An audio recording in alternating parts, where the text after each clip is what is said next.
สิ่งเดียวที่ยังเคลื่อนไหวตอนนี้ได้คือน้ำตาไหลร่วงหล่นมาช้าๆมาอาบหัวใจละลายความแข็งแรงอยากเอื้อมมือหยุดดึงเธอไว้แต่ฉันไม่มีเรี่ยวแรงทำได้แค่เพียงยิ้มเพื่อแสดงว่าไม่เป็นไรทั้งน้ำตา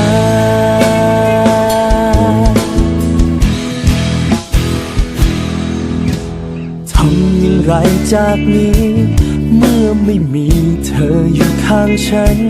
เหมือนทุกวันนับต่อจากนี้ไม่มีความหมายขอโทษเธอบอกฉันขอให้ยอมรับและเข้าใจถ้อยคำพูดง่ายได้